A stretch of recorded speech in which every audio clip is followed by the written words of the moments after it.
France Maghreb 2. Bonjour à tous, bienvenue et ravi de vous retrouver sur France Maghreb 2, l'émission qui vous ressemble et vous rassemble jusqu'à 18h. Ravi de vous retrouver en ce mardi 20 mars, premier jour de ce printemps.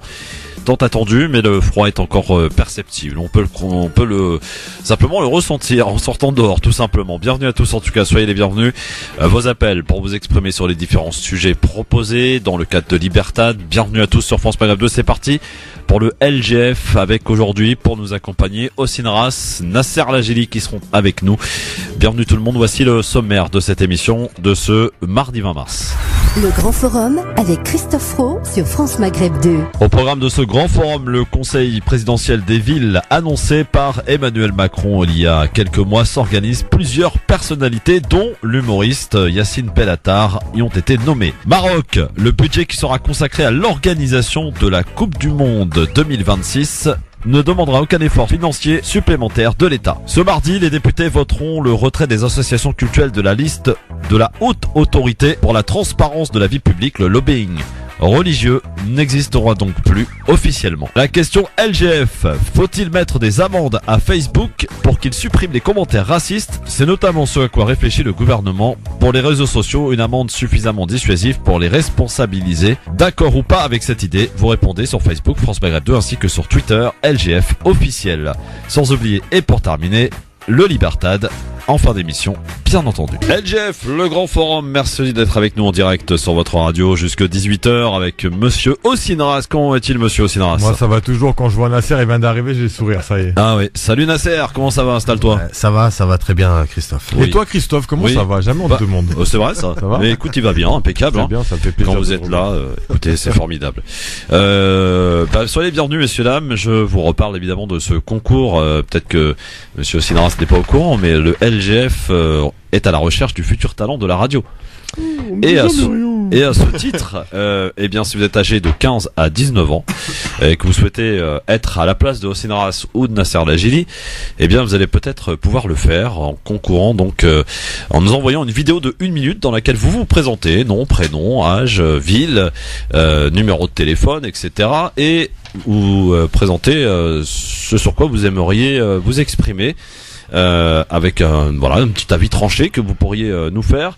Vous envoyez tout cela à frochristophe@gmail.com ainsi que sur la page Facebook de l'émission en message privé, bien sûr, Christophe le Grand Forum, et vous serez peut-être sélectionné par votre parrain ou votre marraine, puisque parmi les chroniqueurs qui vont parrainer cette opération pour cette première, il y en aura d'autres pour les prochaines, monsieur Nasser Lajili justement, qui va parrainer un ou une futur talent de la radio. Également parmi les parrains et les marraines, Anan Zawadi bien sûr, Envers de Santos, Damien Charles, et le cinquième, il est où? Il est où le cinquième? Le cinquième, il est où? Eh ben, je vais le retrouver. Voilà. Je vais bien le remplacer au cas où. Non, ne t'inquiète pas, tout va bien. Damien, oui, c'est ça. Nasser, Enver, ouais. Oui. Anan, oui. Et Youssef Brakni. Comment on a pu oublier Youssef? Youssef Brakni qui nous a emmené samedi à la manifestation. Mais alors, aussi j'en ai fait des manifs. Hein. Mais alors sous la neige, avec un froid de malade. Ah, j'ai vu les photos. Oh là là. J'avais des pieds, je les sentais plus à la fin. J'aurais aimé être avec vous, mais malheureusement je travaille le samedi. Ce sont des choses qui arrivent évidemment. Donc le samedi c'est pas la Gili. Non, le samedi c'était Brakni. C'était Brakni, absolument. Demain du beau monde, tiens, dans nos studios on aura Samir Rosman, vous la connaissez? Oui. L'humoriste Samir Rosman qui sort un livre et qui sera avec nous, invité par Hicham Terak qui sera de la partie demain. Il y aura beaucoup de monde puisque nous aurons aussi Inda Giridi qui est animatrice sur France Maghreb 2 le dimanche et qui a elle aussi sorti un livre. Elle viendra nous le présenter demain. Et tout cela autour d'une belle table représentée par Fatima Wassak, Nadir Kaya et Hicham Terak. Ça va être chaud demain. Bon, en tout cas, messieurs, soyez les bienvenus. Vous serez peut-être rejoints par une dame qui se fait désirer et attendre. C'est Nadia Lazouni. Bon. Voilà. Ah oui? Oui, peut-être. Elle a dit qu'elle passerait, peut-être. Avec grand plaisir. Voilà. Soyez la bienvenue, ma chère Nadia. Alors, avant de parler de la question du jour, voici notre zapping. Les meilleurs moments qu'il ne fallait pas. Avant toute chose, votre programme. Mon cher Nasser, tu vas nous parler de quoi dans ton avis tranché? Moi, mon avis tranché va être sur l'engagement et le renoncement. Il faut choisir, entre guillemets, quand je parle de renoncement et d'engagement, c'est sur le cadre électif, quoi. Ça veut dire que les gens, s'ils vont aller voter ou pas, et pourquoi ils ne vont pas aller voter. C'est surtout sur ces questions-là que je voulais aborder, mais voilà, on en discutera tout à l'heure. Très bien. Coup de cœur, peut-être? Coup de cœur, pas encore, j'ai pas choisi. Ah, est-ce que aussi il a choisi, lui? Jamais sérieux, Nasser. On peut pas compter sur lui. Alors moi, mon coup de cœur, on va revenir sur un magnifique film documentaire qui s'appelle. Mais tu l'as déjà fait, celui-là? Non, pas du tout. Derrière les fronts. Donc sûrement dont on a déjà parlé à mon avis sur Radio France Maghreb, ça m'étonnerait pas. France Maghreb 2. Sur France Maghreb 2, oui, exact. Et donc là on aura pour l'occasion au téléphone en ligne avec nous Alexandra Dols, la réalisatrice de ce documentaire. Et voilà, on en reparle parce qu'il sera diffusé la semaine prochaine à Stein, dans l'espace Paul et Loire. Donc voilà, c'est l'occasion. Il y aura la psychiatre palestinienne qui sera ici sur place avec la réalisatrice et qui fera une tournée dans toute la France. C'est l'occasion d'en parler. Formidable. Très bien. Bon, eh bien, rendez-vous tout à l'heure. Et mon avis tranché. Ton avis tranché. Attends, tu nous en as préparé un? Ah, t'es étonné. Oui, je suis étonné. Je m'appelle pas la Gilly, moi. Ça va léger. J'en ai pas préparé un, mais j'en ai un en tête et comme d'habitude, un peu de freestyle, etc. Et je l'ai surnommé Mairie à tout prix. Ah, j'ai compris. J'ai compris. Vu le jeu de mots, pas? Oui, Mairie à tout prix. Mairie à tout prix. Je crois qu'on va aller faire un petit tour du côté de Sarcelles. Ouais.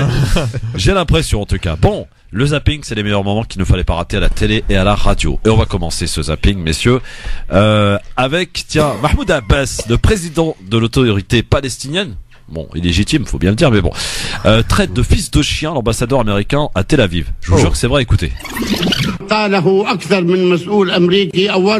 Plus d'un responsable américain a dit que les colonies israéliennes étaient légitimes, y compris leur ambassadeur à Tel Aviv, David Friedman. Il a dit qu'Israël construisait sur ses terres le fils de chien. C'est un colon comme sa famille. Il est l'ambassadeur américain à Tel Aviv. Que pouvons-nous attendre de lui? Ah, il a pété un câble, Mahmoud Abbas, hein. Ah, il a vraiment pété un câble. Tout premier, bon, fils de chien pour l'ambassadeur américain. À Tel Aviv. Messieurs, petite réaction, on passe à autre chose? On passe à autre chose? Oui, d'accord. Bon, tiens, on va passer j'appelle à la barre Nadine Morano. Vous savez que ce matin, on a appris la garde à vue de Nicolas Sarkozy. Ah oui. Dans le financement de sa campagne par la Libye. En garde à vue depuis ce matin. C'est une information d'ailleurs qui a été révélée par un journaliste de Mediapart, que tout le monde a repris derrière. Sur les chaînes d'information, évidemment, se sont mobilisées et il n'y a plus de grève, il se passe plus rien dans le pays à part la garde à vue de Nicolas Sarkozy. Et Pascal Pro sur CNews a appelé Nadine Morano, très en colère, elle lui a raccroché au nez. Écoutez. Tout le monde est au courant du non-lieu quand même, mais les médias en parlent très peu et avec un petit filet dans la presse. Mais c'est pas vrai, mais bon, ça serait tellement long de vous l'expliquer que ce n'est pas vrai. Monsieur, je vous réponds, je suis dans mon bureau à Bruxelles, j'ai du travail à faire et vous vous permettez de... Excusez-moi de vous déranger pendant votre travail, Madame Morano, j'en suis désolé. Alors que je vous dis que c'est une logique factuelle, que lorsqu'il y a une mise en garde à vue, tous les médias nous sautent dessus, et même si ça vous dérange, mais que quand il y a des non-lieux, vous n'appelez quasi pas. Alors ça, si c'est pour vous aller dans tous les sens, je regrette de ne pas aller dans le sens que vous voulez, mais en tous les cas, c'est le mien. Et je pense qu'il est compris par tous ceux qui nous écoutent. Par ailleurs, quand je dis... Vous n'êtes pas obligé de crier en même temps, tout va bien. Je le répète, sur RTL, il y avait une chronique du journaliste Olivier Boss, qui rappelait que Nicolas Sarkozy, dans le même laps de temps où il a été président que M. Macron, lui a promulgué 82 lois et Macron 43. Que ça vous plaise ou pas. Et ça, c'est au moins une ligne directrice. D'accord? Si vous l'avez pas compris, là, je vous le redis. Et je vous souhaite une bonne journée. Merci, Madame Morano. Je vois que vous êtes en pleine forme. Elle a raccroché. Bon, du coup, elle a raccroché. Bon. Non, mais, je fais juste une petite parenthèse. On demande une réaction. C'est un tunnel de 3 minutes où les médias sont la cible de Madame Morano. C'est pas le sujet. C'est tout ce que je me suis permis. Elle est pro-sarkozyste. Elle était en colère, Nadine Morano, pour le coup, là. Vénère, vraiment. Par rapport à Nicolas Sarkozy. Et on a l'habitude, moi, je trouve qu'elle est toujours vénère, Oui, voilà, on a l'habitude avec elle, quoi. Ouais. Mais elle a toujours été désagréable, de toute façon. Ouais. Même quand elle est heureuse, on n'a jamais su quand elle était heureuse, quoi. Elle est aigrie. Exactement, c'est exactement ça. J'ai un terme, mais que je ne pourrais évidemment pas prononcer en direct à la radio. Bon, d'accord. Bon. Et donc c'est la prudence, hein, évidemment, depuis ce matin qui domine, quel que soit d'ailleurs le bord politique. Sur RMC et BFM TV ce matin, le Premier ministre Édouard Philippe s'est contenté de parler de son rapport humain avec Nicolas Sarkozy à la question et à la réaction demandée par Jean-Jacques Bourdin ce matin. Ceux qui suivent la vie politique savent que j'ai parfois eu avec lui des relations difficiles. Elles ont toujours été respectueuses. Toujours. Et à chaque fois que j'ai eu des contacts avec lui depuis que j'ai été nommé Premier ministre, elles ont été empreintes d'un sceau de respect mutuel, que je n'ai aucun commentaire à faire sur la procédure judiciaire, mais que je dis ce que j'ai à dire sur l'homme. Voilà, donc très prudent, Édouard Philippe, le Premier ministre, ce matin à propos de Nicolas Sarkozy, qui, je le rappelle, est en garde à vue depuis ce matin pour l'affaire du financement de la campagne par la Libye. Mais en même temps, hier avant-hier, c'était lui qu'on parlait dans les médias. C'est passé rapidement. Oui. Ils sont partis faire un documentaire au Havre, où il était maire. Oui, absolument. Ouais. Et même ses adjoints, etc., ils parlaient d'une personne antipathique, même les administrés de la ville, etc. Il y a quelques docus qui avaient été tournés, qui étaient diffusés, je crois, sur BFM. Ça avait commencé à prendre feu un petit peu, mais bon, avec Sarkozy, tout a été effacé, comme tu as dit. Oui, absolument. Il ne se passe pas rien, Nasser. Oui, non, mais ça c'est clair. Mais en même temps, concernant Nicolas Sarkozy, là, il est mis en garde à vue pour détournement, si j'ai bien compris, ou pour l'affaire de le financement de la campagne par la Libye de 2007, avec du liquide, hein, évidemment.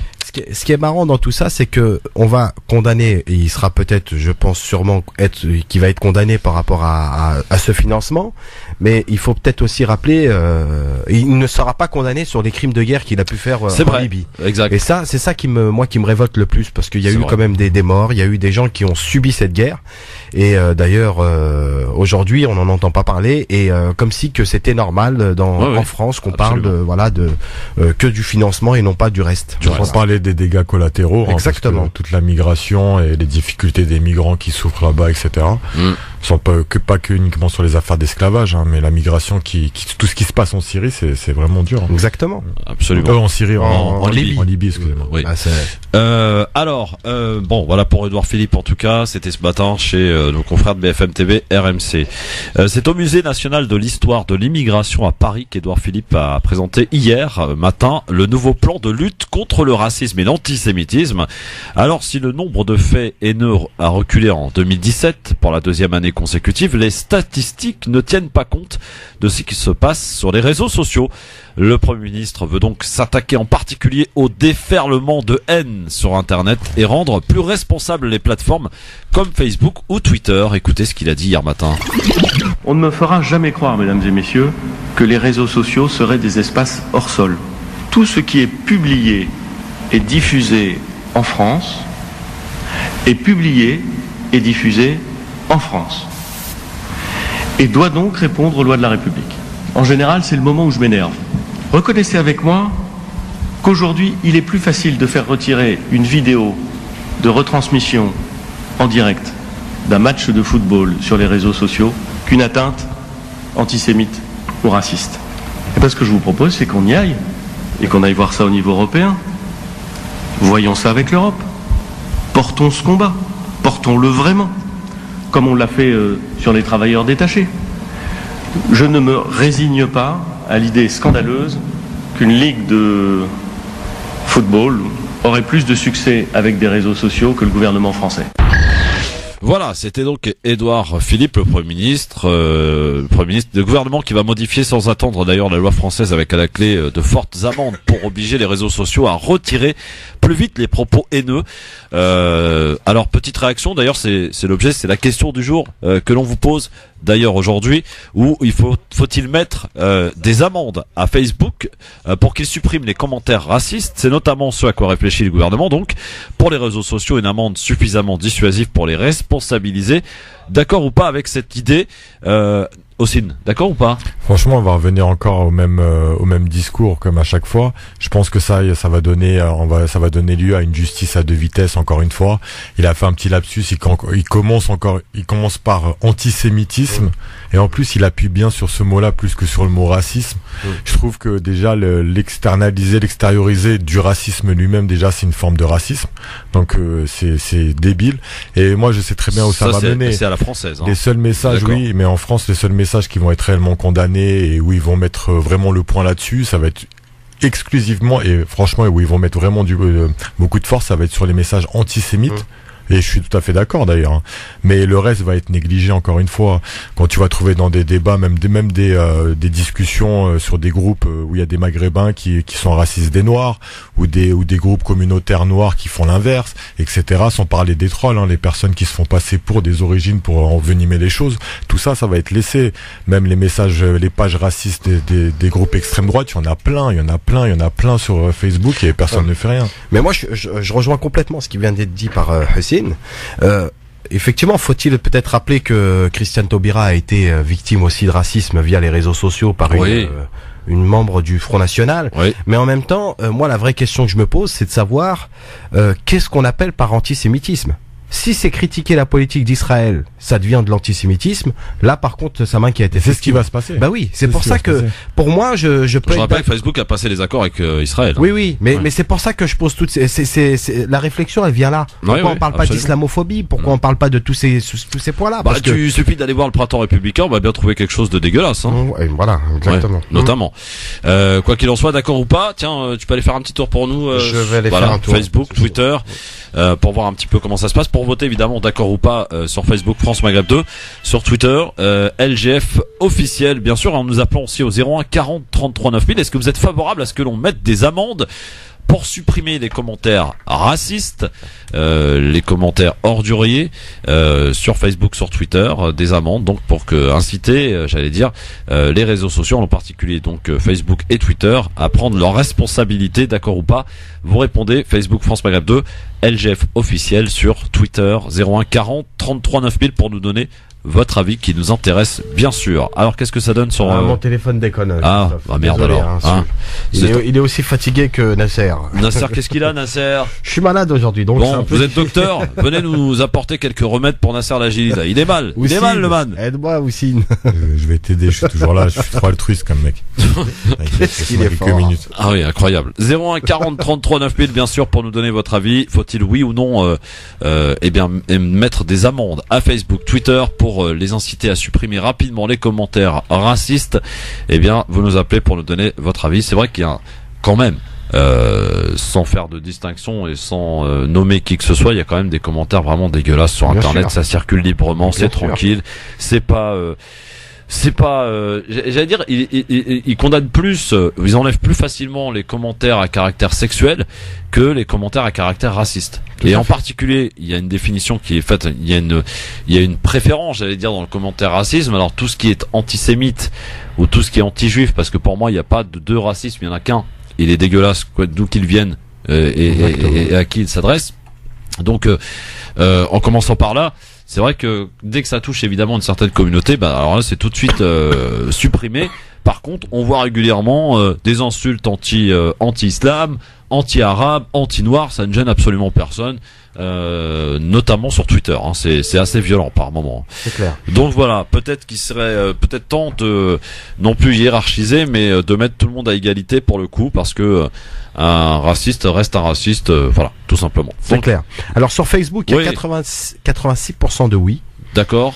Alors sur Twitter, je vais te dire ça. 86% de personnes sont d'accord et favorables à imposer une amende. Tout à fait. À Facebook pour supprimer les commentaires racistes. Exactement. Très bien. 86%. C'est pas mal quand même. C'est pas mal, ouais. Bon. Sur Twitter, LGF officiel. Qu'est-ce que ça donne? On va voir ça tout de suite avec notre ami Nasser Lajili, qui regarde pour nous évidemment les réseaux sociaux et pour nous appeler, pour nous donner aussi votre avis. 01 40 33 9000. Vous pouvez prendre votre téléphone, vous exprimer parce que votre avis, évidemment, nous intéresse à la radio. Et bien entendu, on va bien entendu démarrer notre premier sujet. C'est marrant parce que c'est exactement le même pourcentage sur Twitter. 86%. Pareil. Donc 86% Twitter, Facebook, donc sont favorables à donc imposer, mettre une amende. C'est ce à quoi réfléchit le gouvernement français. Hein, donc une amende à Facebook pour supprimer les commentaires racistes ou haineux, voilà. Et alors, antisémite surtout. Oui, raciste dans sa globalité. Oui, voilà. On va dire ça comme ça. Mais c'est triste à dire, c'est ce que je disais tout à l'heure, c'est qu'on va on va plus regarder les actes antisémites que les actes racistes. C'est ce que tu soulevais aussi, Christophe. Alors qu'il faut mais en même temps, ils ont un lobby derrière. Hein. Bien sûr. Ce que n'a pas les musulmans de France en l'occurrence, tu vois. Je te rejoins complètement voilà. là-dessus. Donc mais ils doivent lutter quand même contre toutes les formes de racisme. Bien sûr. Sans forcément à chaque fois citer l'antisémitisme et le racisme. Tout à fait. Tu vois. Non mais ça on est d'accord. Mais pour le coup il y a un véritable lobby derrière. Donc voilà, ils laissent rien passer et ça devrait être également la même chose pour l'islam, les musulmans en l'occurrence. Le 14 novembre dernier, Emmanuel Macron avait annoncé la création du Conseil présidentiel des villes à Tourcoing avec pour objectif de créer donc un espèce de collectif issu de personnes de quartiers populaires de tout âge, de tout profil et animés par un engagement reconnu pour leur expertise. Elles seront chargées de nourrir la réflexion du président de la République sur la politique de la ville, avait-il précisé. Mardi aurait eu lieu la première séance de travail, comme l'indique le Bondi Blog, qui révèle également la composition de ce conseil. Parmi les membres figure Saïd Amouche, président et fondateur du cabinet de recrutement Mosaïque. Voilà. Également Mohamed Mekmash, fondateur de la coordination Passons-nous. Également la présidente de l'association 93, Anne Charpy, des Voisins Malins, et l'humoriste Yacine Bellatar. Yacine Bellatar qui a rejoint ce conseil donc, et la présence de ce dernier est déjà très commentée sur les réseaux sociaux d'ailleurs, dans les médias. Le vice-président donc du Front National, Steve Bribois, a aussitôt réagi hier sur Twitter, communautariste, c'est ce qu'il a marqué, et il a rajouté déni du problème de l'islamisme, insulte contre la police. Bellatar est normalement disqualifié, selon Steve Bribois, et il n'a pas été le seul, en tout cas, pour critiquer, la nomination à ce conseil de Yacine Bellatar. Qu'est-ce que ça vous évoque comme première réaction, Ossine ? Moi, j'avais pas suivi ça. Maintenant, moi non plus, j'ai pas mon mot à dire, mais je trouve pas la place de Yacine Bellatar légitime. Je vois pas en quoi il est légitime par rapport à ce sujet-là, les quartiers et compagnie. À chaque fois, il se fait passer pour un porte-parole qu'il n'est pas. Il faut qu'il arrête de jouer ce rôle-là parce qu'on lui l'a pas demandé. Je trouve qu'il le joue très mal. À part quelques sorties médiatiques où il se démerde pas mal. Le reste, franchement, faut aller dans les quartiers, vous trouverez des personnes légitimes et pertinentes. Nasser ? Je rejoins complètement. Après, effectivement, Bellatar soit dans le groupe ou pas, franchement, je vois aucune... c'est un proche du président. Hein. Oui, que ça soit un proche ou pas. Après, donc, si j'ai bien compris, ce conseil, on va dire de présidentiel, ils avaient mis en avant qu'il y aura ni homme politique, ni représentant des organisations politiques. Bon, après, il y a Mohamed Mekmash, il est conseiller régional d'Europe Écologie Les Verts. Donc, et comme l'a dit tout à l'heure Hussein, je pense qu'il y a des gens plus intéressants dans les quartiers populaires qui donneront peut-être plus d'éléments, parce que effectivement, il y a des vraies questions de fond qu'on doit se poser aujourd'hui. Qu'est-ce qui s'est fait depuis 2005, dans les émeutes de 2005 jusqu'à aujourd'hui? Rien sur le fond, parce que c'est les quartiers qui ont subi les conséquences et c'est les villes. Donc voilà, moi je préfère avoir des gens de terrain, des personnes discrets, on va dire, quand je dis discrets, des personnes qui ne veulent pas être, affichées publiquement, mais qui souhaitent être efficaces sur le fond. Donc voilà. Bon, en tout cas, Yacine Bellatar, pour parler de lui en l'occurrence, il est depuis quelques mois la cible de la part de ses détracteurs, de l'extrême droite au printemps républicain. Il est régulièrement défini comme un islamiste. À l'origine de cette polémique, un article du 15 décembre de l'hebdomadaire Marianne, qui estimait que le trentenaire entretient le déni de l'islamisme. Dans ses sketchs, il le décrivait comme un communautariste shooté au racisme. C'est pas mal, c'est quand même assez violent en tout cas le concernant. Bien sûr, mais ça c'est clair que ça a toujours été shooté au néo-racisme, exactement, lui attribuant d'ailleurs une fausse citation au passage. Bellatar a également fait parler de lui récemment lors de son interpellation. Ça s'est passé au Mureau dans les Yvelines le 20 février dernier, où se trouvait d'ailleurs le président de la République Emmanuel Macron en déplacement, garde à vue pendant quelques heures. Il est accusé d'ailleurs d'avoir insulté un policier qui n'avait pas reçu de mandat pour l'intégrer au cortège présidentiel. Voilà, pour être tout à fait clair sur cette histoire. Donc c'est vrai qu'il a pas mal Pas mal d'attaques le concernant, Yacine Bellatar. Pourtant, malgré ses politiques, accompagnées d'ailleurs de quelques interventions télévisuelles, bien l'humoriste, je le disais tout à l'heure, est proche du président Emmanuel Macron, qui le présente comme un frère. Il avait d'ailleurs soutenu le candidat à la présidentielle et se serait rencontré d'ailleurs plusieurs fois durant cette période. Le président de la République lui aurait d'ailleurs envoyé un SMS il y a quelques mois pour le soutenir, comme le révélait le Nouvel Obs. Dans celui-ci, Emmanuel Macron écrivait « Top 7 pas, continue, les critiques suivent le talent ». C'est signé Emmanuel Macron, donc pour Yacine Bellatar. Une belle histoire d'amitié entre ces deux hommes. C'est bien pour lui. Mais pendant ce temps-là, nos quartiers sont en train de souffrir aussi. Et je dis pas ça par... je le soutiendrai si demain il est attaqué, on va dire, indirectement. Quand je dis attaqué, c'est dans le sens où on l'accuse de choses qu'il n'aurait peut-être pas faites. Moi y a pas de souci, mais après à un moment donné je pense qu'il y a des gens qui sont quand même plus intéressants là-dessus. Après voilà. Hossein, Nasser, ce qui me dérange dans cette histoire, c'est qu'au-delà de personnage Yacine Bellatar, qu'on aime ou qu'on n'aime pas le personnage, c'est que cette nomination donc au Conseil présidentiel des villes risque pourtant d'alimenter encore un peu plus les critiques. Comme la présence également, vous en souvenez, de Rokhaya Diallo au sein du Conseil national du numérique, évincé il y a quelques mois, puisque le gouvernement a voulu éviter toute vague face à la contestation, et donc Rokhaya Diallo a dû se retirer. Mais ça va pas s'arranger, hein. Tu verras au fil du temps, Christophe. Hein, ça veut dire que dès qu'on met un Yacine, tout à fait, Rokhaya, issus de l'immigration. Ça pose problème. Exactement. Et c'est pour ça qu'on va se retrouver quand même. Et il faudra peut-être pas se plaindre par la suite que les gens vont commencer à se communautariser. Je dis ça parce que au fil du temps, je le vois, je le constate quand je suis dans les quartiers populaires, je le vois aujourd'hui. Les gens commencent à devenir, on va dire, communautaires parce qu'ils en ont ras-le-bol de ce discours, ils en ont ras-le-bol de ce rejet aussi. Ouais. Et ça, je pense que les politiques ne se rendent pas compte de la gravité de ce qui se passe dans notre société actuelle. Hossein, tu partages ou... Oui, tout à fait, ouais. Ouais. On sous-estime tout ce qui se passe dans les quartiers, etc. Le danger est ailleurs, il est pas où il pointe le doigt, tout à fait. Bon, en tout cas, Yacine Bellatar, nommé à ce conseil, vous en fichez complètement. Ouais, hein. Il y a plus important, ouais. Ouais, je pense. C'est ce qui, mais le problème, c'est qu'à chaque fois qu'ils font une erreur comme ça, on se retrouve d'accord avec des personnes de l'extrême droite et tout ça, et c'est relou. Tu vois, d'être d'accord avec des personnes comme ça, tu vois, sur son cas. Moi, je trouve qu'il a pas sa place. Perso, après, voilà, je suis pas légitime pour décider qui. Bon, dans un instant, on ira faire un petit tour au Maroc. Pourquoi ?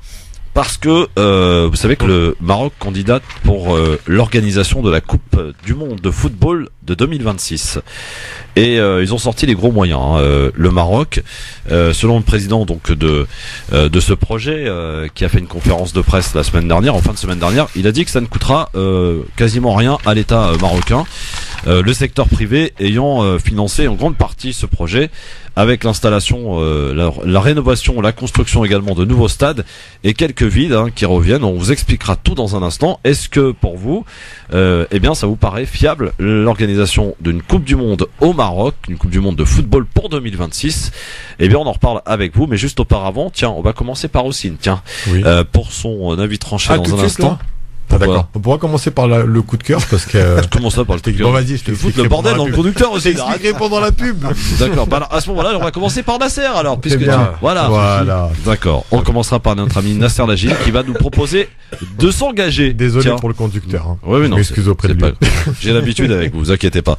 Nasser Lagil va nous proposer de nous engager, ou pas d'ailleurs, dans un instant, au travers de son avis tranché sur France Maghreb 2. Soyez les bienvenus. Bienvenue tout le monde. Évidemment, c'est votre LGF, l'émission de référence. Jusqu'à 18h avec Hossein Ras et Nasser Lagili. LGF, le grand forum, merci d'être avec nous jusqu'à 18h. Hossein Ras et Nasser Lagili qui va tout de suite nous proposer son avis tranché et il va nous parler d'engagement. Jingle.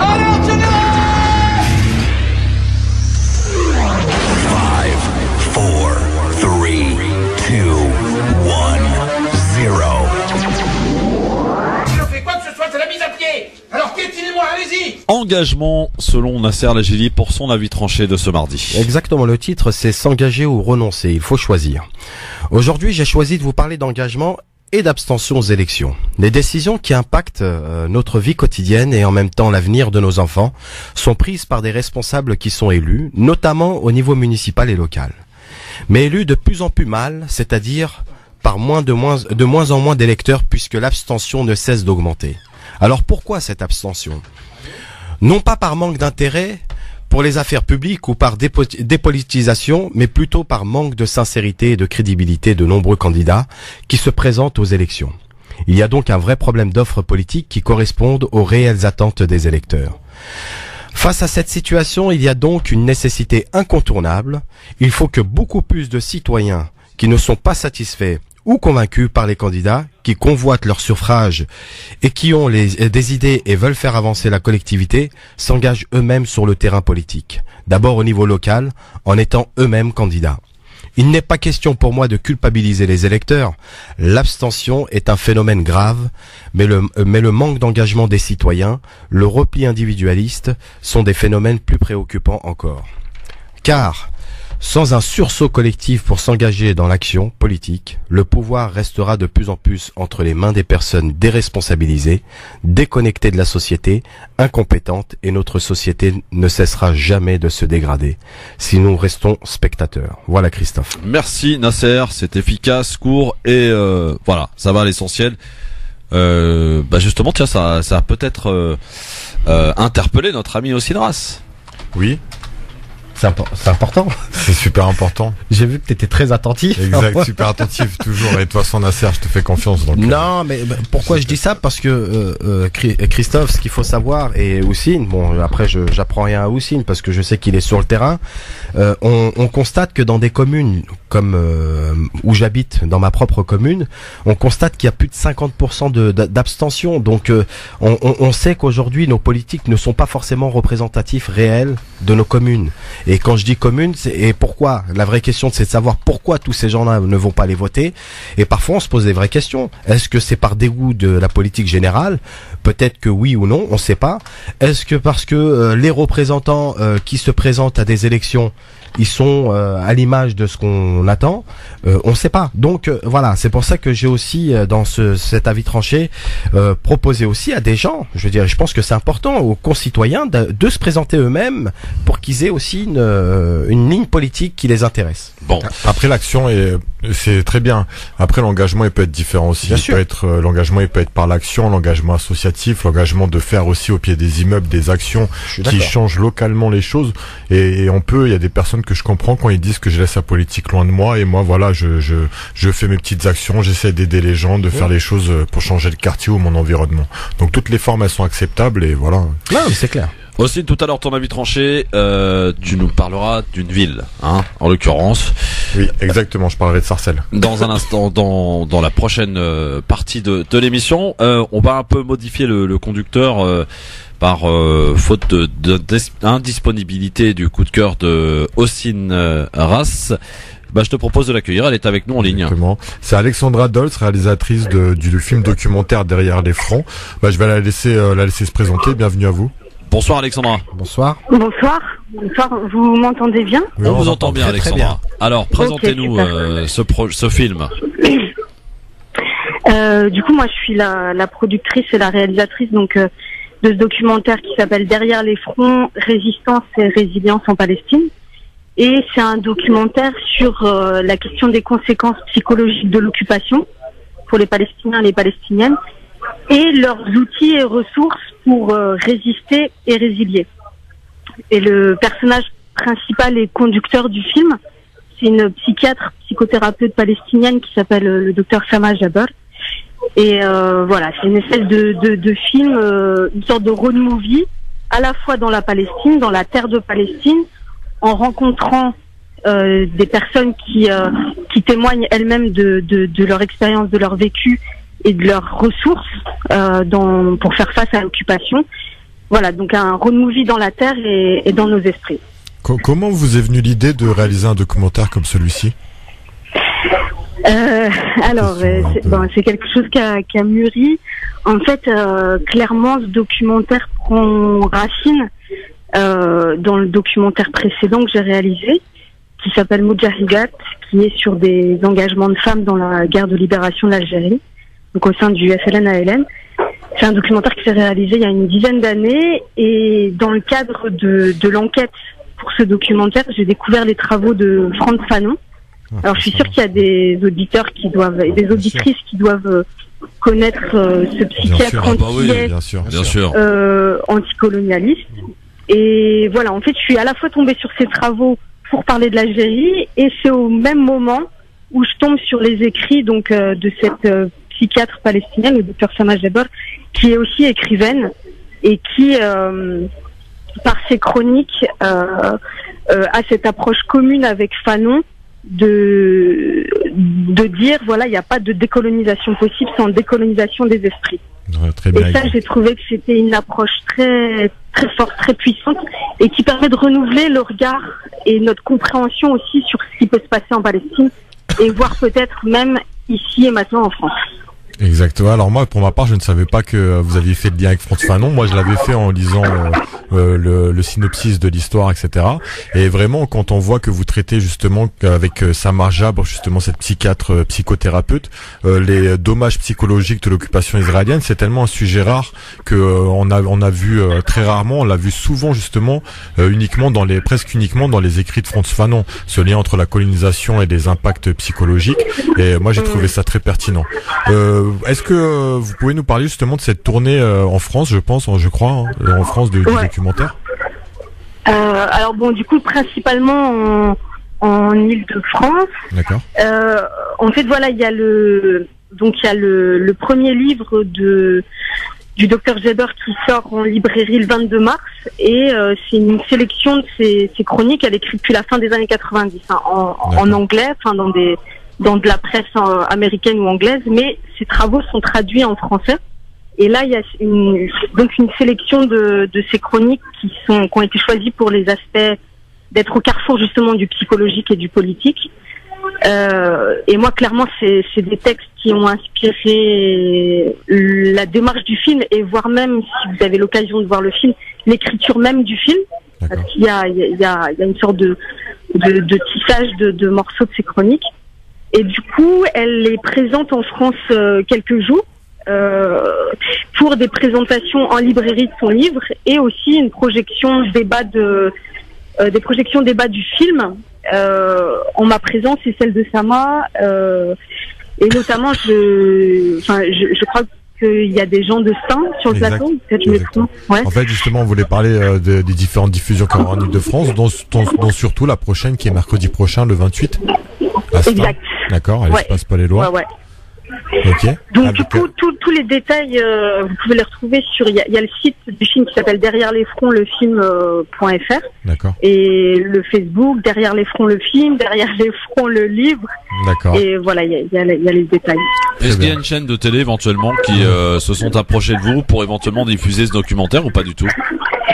Écoutez, j'aimerais bien. En fait, pour l'instant, j'ai fait des démarches auprès de 2 chaînes, Arte et France O. Oui. Malheureusement, ça a été des refus. Maintenant, en fait, là, alors que le film est en sortie nationale depuis novembre, on vient de terminer les versions anglaises, arabes, espagnoles.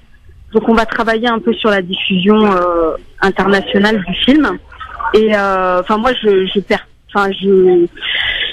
je n'abandonne pas sur une diffusion télé francophone, parce que voilà, c'est plus que jamais important que des perspectives, que des regards, des expériences palestiniennes puissent être entendues, comprises par le public français. Du coup, pour l'instant, voilà, on en est aux démarches. Eh bien, écoutez, en tout cas, on vous souhaite bonne chance, et on donne rendez-vous aux auditrices et aux auditeurs du côté de Stein ce 28 mars, mercredi prochain, pour la diffusion de ce documentaire. Exactement. Et d'autres villes également en Ile-de-France. Est-ce qu'il y a, vous avez peut-être nous rappeler une page Facebook ou un site pour qu'on puisse suivre un petit peu Oui, tout à fait. Donc il y a le site internet, c'est Derrière les fronts le film.fr. D'accord. Et le Facebook, c'est Derrière les fronts le film. Ouais. Et vous avez aussi la page du livre, Derrière les fronts le livre. Donc il y a notamment une présentation dans une librairie samedi après-midi, la librairie Résistante. Il y en a une autre lundi à la Brèche. voilà, il faut aller voir les détails. D'accord. Et puis vous êtes, tout le monde est bienvenu. Merci beaucoup en tout cas. Et merci à vous pour votre invitation. Bravo en tout cas pour ce beau projet. Et à très vite. Et merci peut-être beaucoup. à mercredi. À mercredi, oui. Oui. Allez, Voilà. au revoir. Au revoir. En ce qui concerne Ossine, bien sûr.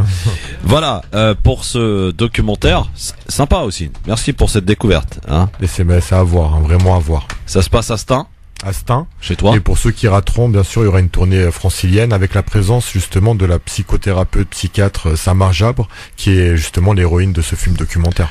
Je sais pas s'il va passer par Gennevilliers, ça, ce film-là. Moi, j'aimerais bien. Mais je trouve que Stein, ils sont bien avancés là-dessus, hein, sur tout ce qui concerne les causes palestiniennes. Vraiment, Entre autres. Ouais, mais je vous félicite vraiment. Je les félicite aussi. Ouais. Non, mais c'est important parce que avec un maire qui est engagé en même temps. Bien sûr. Hein. Non, mais c'est clair, c'est clair. Mais ça fait plaisir parce que c'est pas facile, surtout dans notre société actuelle, en France. Et voilà, on peut être accusé de tout, de tout et n'importe quoi.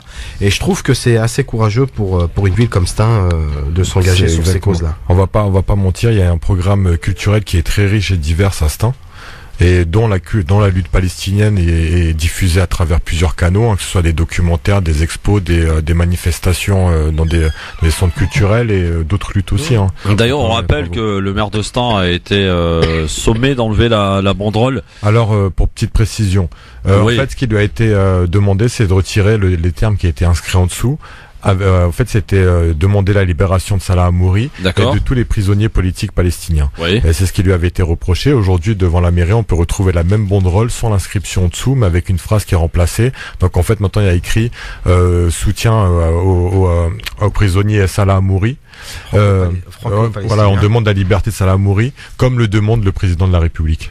D'accord. Donc en fait, ça par contre, ça gêne pas. La phrase, non, ça gêne pas. La phrase qui gênait, c'était comme tous les prisonniers palestiniens. Exact. Ouais, ça c'est vraiment n'importe quoi. Hallucinant. Hein. Ouais.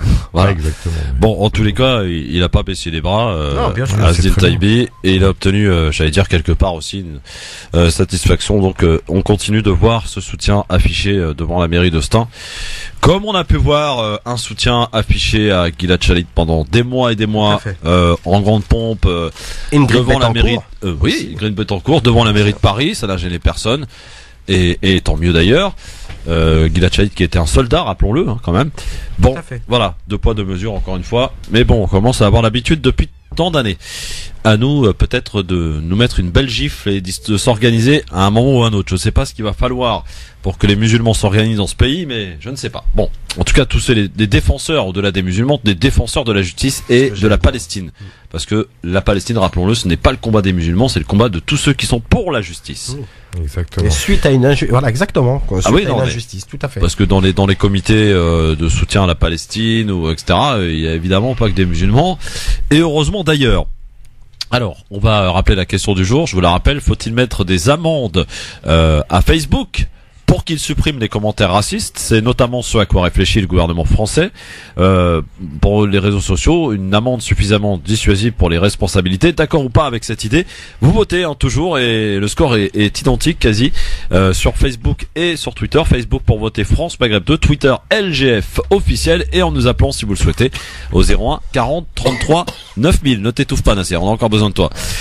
Alors, on va partir maintenant, messieurs, au Maroc. Pourquoi? Eh bien, pour parler du budget qui sera consacré à l'organisation de la Coupe du Monde 2026, ne demanderait aucun effort supplémentaire, aucun effort financier supplémentaire à l'État. C'est ce qu'estime en tout cas le président du comité de candidature au Maroc pour l'organisation de cette Coupe du Monde, donc au Maroc en 2026. Il a assuré, en fait, ce président, le 17 mars à Casablanca, au cours d'une conférence de presse, 3 jours après la présentation du dossier donc technique devant la FIFA à Zurich, que le Royaume est un pays qui respecte les règles du jeu et qui mènera sa campagne dans les règles de l'art. Voilà donc rassuré déjà.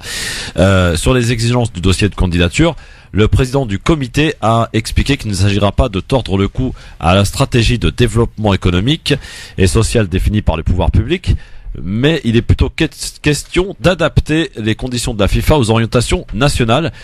Concernant le budget qui sera consacré à l'organisation, ce dernier ne demandera aucun effort supplémentaire, aucun effort financier supplémentaire à l'État, puisque la réalisation des chantiers non programmés ne représente que 24% des crédits d'investissement public d'ici 2026, soit quelques 2,5 millions de dirhams. L'enveloppe globale requise pour l'organisation du Mondial 2026 va s'élever à 15,8 milliards de dollars, dont 3,2 seront injectés par le secteur privé.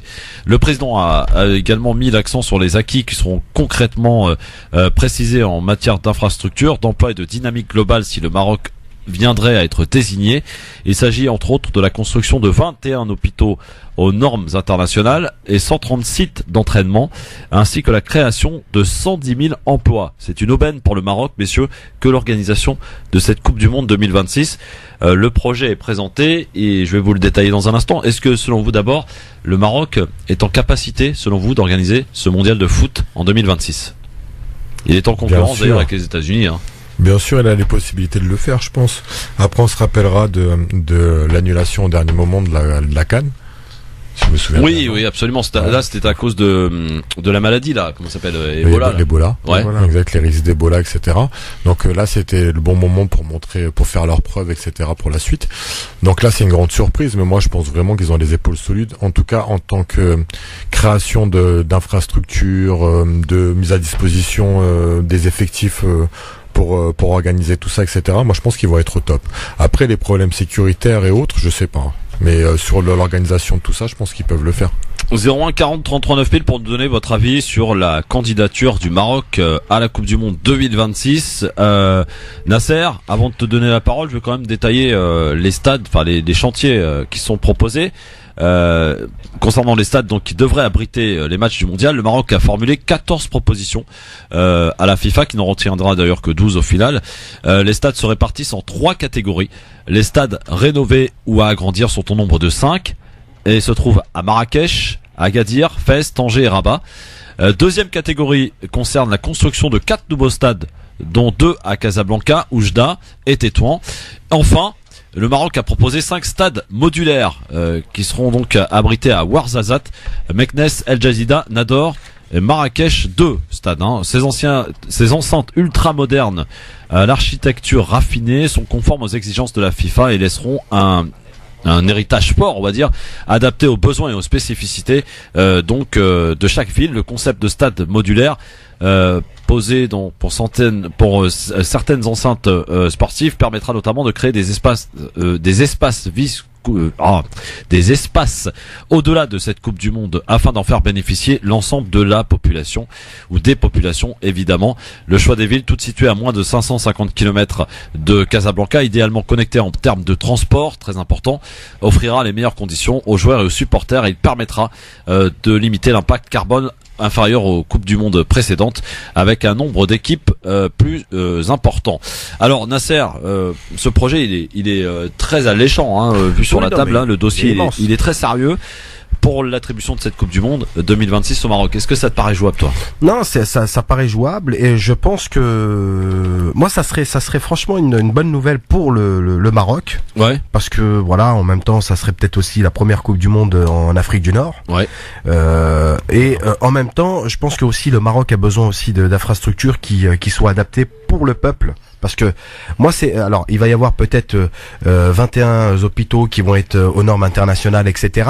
Mais qui vont être bon pour le peuple bien aussi, sûr, qui va être servi par la suite, parce que on sait les difficultés qu'ils ont au Maroc. Le peuple marocain a aussi des souffrances là-bas, et donc je pense que par la suite ça pourrait être bénéfique pour le peuple marocain. Comme tu l'as dit tout à l'heure, il y a 110 000 postes, 110 000 emplois potentiels dès l'annonce d'ailleurs de l'attribution. Exactement. Donc ça va apporter beaucoup de bénéfices pour le Maroc. Voilà, moi après c'est un avis peut-être qui n'est pas forcément partagé, mais c'est important aussi de le dire. Alors on va prendre l'avis peut-être d'Abdel qui nous donne son avis sur l'attribution du Maroc, enfin de la Coupe du Monde de football au Maroc. Alors, avant de te laisser la parole, Abdel, selon nos confrères de presse spécialisée communautaire, il paraît, à prendre au conditionnel, que l'Arabie Saoudite pourrait voter pour les États-Unis en compétition avec le Maroc pour reprocher au Maroc sa neutralité vis-à-vis du Qatar. Mais avec l'Arabie Saoudite, j'ai aucune surprise. Voilà, donc encore une petite un petit truc sorti de derrière les fagots là pour l'Arabie Saoudite pour attaquer le Maroc, qui pourtant le Maroc, rappelons-le, fait partie de la coalition qui attaque le Yémen. Hein. Abdel, bonsoir. Bonsoir. Donc moi je veux dire sur le Maroc, il est capable, mais c'est un pays qui le mérite pas du tout, du tout. C'est tout le contraire. Pour leur comportement qu'ils ont envers les Palestiniens, il faut pas oublier que le Maroc est l'allié d'Israël dans ce conflit. Pour ce qu'ils font subir à nos frères du Polisario, c'est les Marocains, en tout cas là-bas au Maroc, sont des gens extrêmement racistes envers les Africains. Faut voir ce qu'ils leur font subir. Ce roi que vous appelez vous roi, moi je parle d'un charlatan, il devrait être complètement retourné, viré par la jeunesse marocaine. Et il ne mérite pas du tout, car le Maroc a un comportement assez douteux, qui est quand même répugnant envers nos frères palestiniens. Bon, alors Abdel, je précise quand même que ces propos t'appartiennent, que que nous ne les partageons pas. J'assume. Voilà. Donc je tiens à préciser. Voilà, comme ça. Alors quand tu dis que les Maroc pas trop d'accord avec toi, alors peut-être pour les autorités, tu généralises un peu, hein, mon ami Abdel. Le peuple marocain, en tout cas, est derrière la cause palestinienne et il l'a montré à plusieurs reprises en descendant dans les rues à chaque fois. C'est pas ce que j'ai vu. En tout cas, ils ne font rien là-bas. Tu vois ça ici, peut-être parce qu'ils sont un peu plus évolués, mais là-bas ils ne font rien, absolument rien du tout. Et quand tu parles, quand je vois une femme de 90 ans, il lui tend la main pour se faire embrasser la main à une dame qui, moi, je l'embrasserais sur le front. Lui, il tend la main et il retire vite sa main. Si vous appelez ça un homme, pas moi, tu vois. Moi, j'ai un respect pour les gens qui ont 90 ans, même 80 ans. La plupart sont des hajjas. Et si c'est moi, je l'embrasse sur le front, pas lui. Je l'ai vu tendre sa main à une femme de 90 ans et il a retiré sa main comme si qu'elle avait la peste, quoi. Et vous appelez ça, vous, un homme, un roi, quelqu'un de respectueux? Je crois qu'on voit pas les mêmes images, je crois. Non, mais c'est pas une question de ne pas voir les mêmes images. Alors, je vais préciser, je suis pas marocain, hein, pour qu'on soit bien clair. Moi, personnellement, là, on est en train de tout mélanger. Quand je dis on est en train de tout mélanger, c'est qu'on pose une question de savoir si le Maroc est capable de s'organiser pour qu'il y ait la Coupe du Monde chez eux. J'ai dit oui. Et juste avant, oui je sais pas si t'étais forcément d'accord, mais tu expliquais entre guillemets que il mérite pas. Il mérite pas. Oui, mais le peuple, c'est pas le peuple qui doit subir ça aussi. J'ai pas parlé du peuple, j'ai parlé du gouvernement, du roi. D'accord, non, mais la question du roi, il y a pas de souci. Après, on peut être d'accord ou ne pas être d'accord, mais concrètement, aujourd'hui, on constate, Christophe l'a soulevé tout à l'heure, le peuple marocain sur la question palestinienne, ils ont toujours été opérationnels, ils ont manifesté, ils ont été présents. Pourquoi en faire une généralité? Dire qu'il y a du racisme, il y en a du racisme, mais partout. Il y en a pas que au Maroc, il y en a en Tunisie, il y en a en Algérie, il y en a dans des pays aussi. Non. Abdel, tu veux que je te rappelle? Attends, tu veux que je te rappelle les bus qui étaient les Africains interdits dans les bus en Algérie? Alors n'allons pas sur ce tableau-là parce que personne n'y a gagné. Oui, mais l'aide humanitaire, quand tu la vois de la part des Algériens, elle est multipliée par 1000 devant le royaume marocain. Pourquoi vous dites pas la vérité? Et j'insulte pas les Marocains. Mais pourquoi Abdel, ils ont un comportement assez bizarre avec le Polisario. S'il n'y a pas les Algériens, ils sont massacrés. Bon, Abdel, faut remettre chaque chose à sa place, non? Parce que là, on parle de tout, on mélange tout, Palestine, Polisario, etc. J'explique les causes, pourquoi ils le méritent pas. Je comprends, mais à la base, on parlait du football. Sur leur politique étrangère africaine, ils ne sont pas exemplaires, ils ont un comportement douteux. Mais t'es d'accord que ça reste relatif, c'est ton avis à toi, et puis d'autres ont un autre avis, et puis voilà, toi t'as une vision où l'Algérie aide 1000 fois plus que le Maroc, que les pays africains. On sait pas ce qui s'y passe réellement, on n'est pas expert en politique ou en négociation entre pays, etc.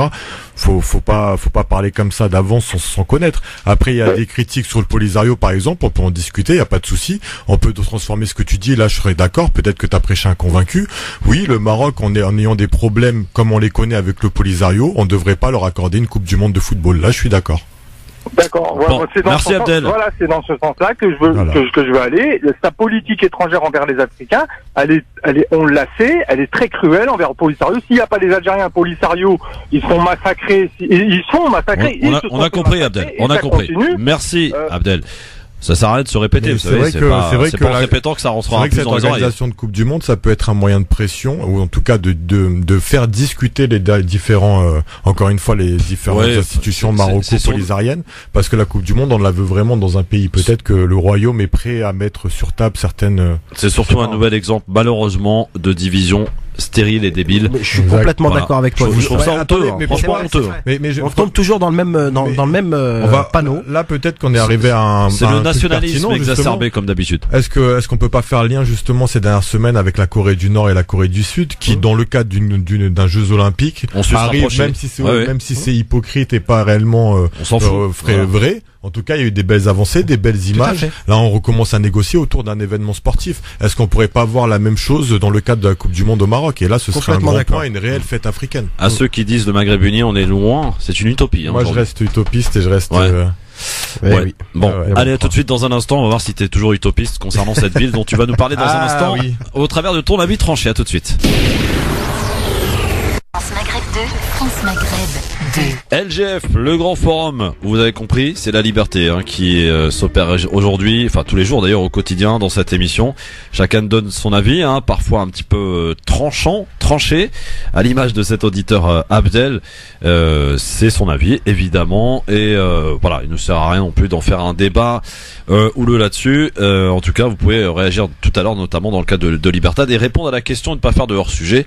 Est-ce que le Maroc est en capacité, selon vous, et non pas s'il le mérite ou pas, en capacité d'organiser ce mondial 2026? Ça sera quand même un sacré challenge pour le Maroc et pour toute la région aux alentours quand même. Ça serait magnifique que le Maroc organise cette compétition d'importance internationale. Dans un instant, je vous referai une petite piqûre de rappel concernant ce concours que l'on organise à la recherche du nouveau talent. Oui, on va vous remplacer parce que vous commencez à vieillir, messieurs.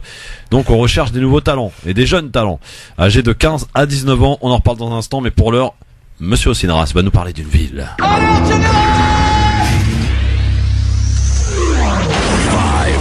3, 2, 1, 0. Si je fais quoi que ce soit, c'est la mise à pied. Alors piétinez-moi, allez-y. Mon petit doigt me dit que nous allons faire un petit tour du côté du Val d'Oise, Ossine. Exactement. Alors moi, mon avis tranché, je l'ai nommé mairie à tout prix. Alors qui pour succéder à Nicolas Maccioni, après sa démission en tant que maire de la ville de Sarcelles, une ville de plus de 60 000 habitants, je le rappelle. Donc comme je voulais préciser, il a démissionné il y a une semaine, mercredi 14 mars dernier, à la grande surprise, à la surprise générale de tout le monde, des élus et des habitants de la ville. D'ailleurs, nous on a été informés par la presse, tout comme les élus d'opposition. Il n'y a que les élus de la majorité qui ont été prévenus par mail, un peu plus de courtoisie et d'élégance. Donc voilà, moi, je ne vais pas critiquer sa démission, comme je vais pas critiquer ses premiers mois de service. Pourquoi? Parce que j'ai trouvé quand même il y avait un petit coup de jeune malgré tout, et je suis un peu dégoûté qu'ils partent comme ça. Je pense vraiment qu'il y a des raisons derrière. Depuis quelques mois, on a remarqué quand même un peu de changement, un peu, on va dire officieusement, notamment dans la programmation culturelle. Un exemple, nous dans la ville de Sarcelles, il n'y a pas eu de programmation autour de la cause palestinienne ou vraiment qui nous concerne depuis des années. Et là, Maccioni arrive et dans le même mois, il programme dans le programme culturel un concert de HK et les Saltimbanques à Sarcelles, ville jumelée avec une ville israélienne sioniste et dont le député, l'ancien maire, est vice-président de l'association France-Israël. Donc c'est quand même un coup de force. Et quelques semaines après, c'est l'artiste internationale israélienne Noah qui l'invite. Donc c'est quand même un gros message de paix, d'avancée qu'il avait apporté. Moi, je trouvais ça d'un œil plutôt positif. Ensuite, plusieurs démarches sur les projets des jeunes, etc., qui avaient été mises en place, qui avaient été tentées d'être mis en place. Et une dernière chose, que le maire Pupponi, à l'époque, il était très décisionnaire dans la ville, très totalitaire auprès de ses élus, qui avaient vraiment les mains liées par rapport à leur délégation. Tous les services de la ville étaient vraiment, d'après ce qu'on dit, très décidés par Pupponi, que ce soit la page Facebook, etc. Aujourd'hui, les élus parlaient d'une liberté de travail avec Nicolas Maccioni, et au contraire, il les poussait à aller sur le terrain et à travailler plus fort avec les habitants. Tout ça, c'est pas pour lui faire de la pub, c'est pour bien expliquer que sa démission, elle n'est pas due à un manque de travail, etc. C'est vraiment dû à une pression extérieure, une pression au-dessus de lui. Les rumeurs des opposants de l'opposition disent, et c'est pas que, puisque plusieurs habitants et des acteurs de la ville le répètent, Pupponi avait toujours la main mise sur la ville, malgré que Maccioni était au pouvoir, Papa Pupponi était toujours derrière. Donc cette pression, je pense que c'est ce qui l'a poussé à arrêter, malgré que Nicolas Maccioni avance des affaires, des raisons personnelles et par rapport à sa démission. François Pupponi parle d'un mauvais choix technique que s'il avait su, il l'aurait pas choisi. Moi, je pense qu'il y avait vraiment un petit clash entre eux. Derrière les murs, derrière le rideau. Donc voilà. Aujourd'hui, qui pour succéder à Nicolas Maccioni, parce que depuis l'annonce de sa démission, il y a plein de personnes sur les réseaux sociaux, des anciens opposants qu'on n'a pas vus pendant des mois, qui se réveillent, qui réarrivent dans la ville ou sur les réseaux sociaux ou dans la presse pour refaire parler d'eux, comme quoi ils sont plus légitimes que d'autres. Je critique pas, mais voilà, faut être sur le terrain plus souvent et voilà voilà mon avis par rapport à ça. Donc il y a une grande guéguerre. D'où mon nom. Mairie à tout prix, une petite guéguerre sur les réseaux sociaux qui se lance, où on descend Nicolas Maccioni et on se met en avant comme quoi on serait meilleur et tout ça. Bon, pas de souci. En tout cas, il n'y aura pas d'élection annoncée pour l'instant, car pour qu'il y ait des élections, il faut qu'il y ait 3 élus de la majorité qui démissionnent pour qu'on puisse relancer un nouveau conseil municipal. Donc pour l'instant, ça va être des personnes du conseil municipal qui vont être avancées pour qu'ils fassent un vote entre eux. Voilà la belle démocratie qu'on a en France. Donc, oui. Exactement, dans un déni total. Ça peut durer longtemps cette histoire. Ça peut durer longtemps puisque Nicolas Maccioni est arrivé aussi au pouvoir comme ça. Et je vous le rappelle, François Pupponi aussi était arrivé comme ça au pouvoir à Sarcelles à la succession de Dominique Strauss-Kahn. Oui. Les gens n'avaient pas voté pour Pupponi à l'époque. Donc voilà, 2 de pressentis, 3 en réalité, mais un qui ne veut pas, Patrick Haddad, que je connais, adjoint à l'éducation, qui a refusé de se présenter. Il reste deux femmes, donc Annick L'Olivier Langlade du PS, qui est première adjointe pour l'instant et qui est maire par intérim, et Annie Perronnet du Parti communiste. Moi, les deux, personnellement, si on voulait mon avis d'électeur, je ne voterai pas pour eux, ni pour l'un ni pour l'autre. Pendant un moment, on annonçait le nom de la femme de François Pupponi au cas où il y aurait des élections, ce qui m'étonnerait pas. Affaire de famille. Affaire de famille, c'est comme ça que j'aurais dû l'appeler. Oui, en tout cas, comme il a dit, titré un journal à Sarcelles, la mairie se corse. Bien joué, bien joué. Merci beaucoup, Ossine. Peut-être une petite réaction, mon cher ami Nasser, sur cette mairie à tout prix du côté de Sarcelles. Oui, non, après ma réaction, non, on constate effectivement que Sarcelles vit une crise politique locale. Les conséquences, elles peuvent être fulgurantes. Parce que on peut dire ce qu'on veut, mais pendant ce temps-là, la ville, elle est gérée par personne depuis maintenant 2 semaines, je crois, si je ne me trompe pas.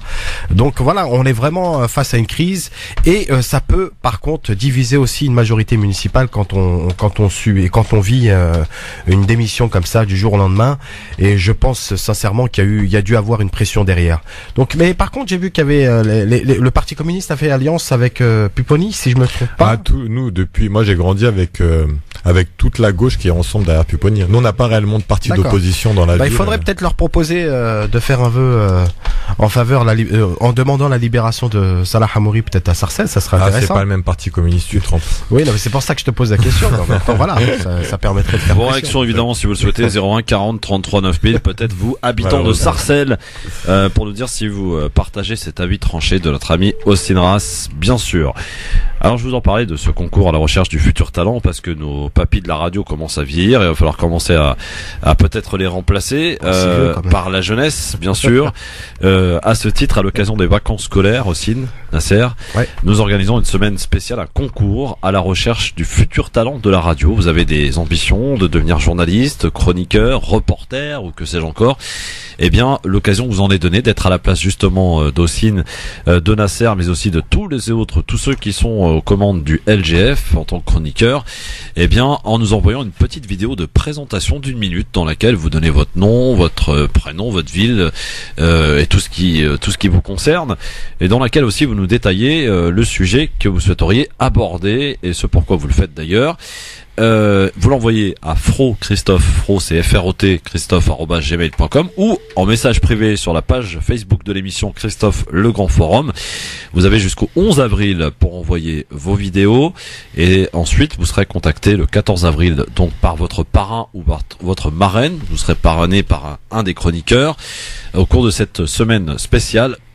Donc n'hésitez pas, voilà, on est à la recherche du futur talent et j'annoncerai le 30 avril prochain le gagnant, celui qui reviendra nous rendre visite régulièrement à l'occasion de vacances scolaires. Et je rappelle que ce concours s'adresse aux jeunes âgés de 15 à 19 ans. moi je suis assez surpris de ces jeunes qui ont pas mal qui ont des belles plumes pour certains d'entre eux, et peut-être l'occasion on est donnée de les médiatiser et peut-être de se faire la main à l'occasion de l'émission du Grand Forum. Messieurs, c'est très très intéressant et tu as raison, c'est aussi de mettre en évidence parce que les médias, c'est un moyen de communication énorme et c'est important de les mettre en évidence. Je suis d'accord. Non, et voir les qualités aussi qu'on a dans nos quartiers, dans nos banlieues aussi. Oui. De toute façon, la radio, c'est utilisé déjà dans des services institutionnels comme les missions locales, etc., comme moyen d'insertion et de prise de confiance en soi pour les jeunes des quartiers. Et je pense que c'est un bel outil pour l'être humain en général. Moi, ça m'a aidé. Depuis qu'un an que je suis là, j'ai moins de timidité, je suis plus à l'aise au micro. Oui, c'est vrai en plus. Même si ça se s'entend pas. Bon, je bug toujours un petit peu, mais voilà. En un an, il y a eu de l'avancée. Avant, j'étais tu as raison là-dessus. Et oui. Tu demanderas à Christophe mon premier jour que j'ai passé ici au Grand Forum. Tu veux dire il y a un mois? Oui. Petit nouveau. Non.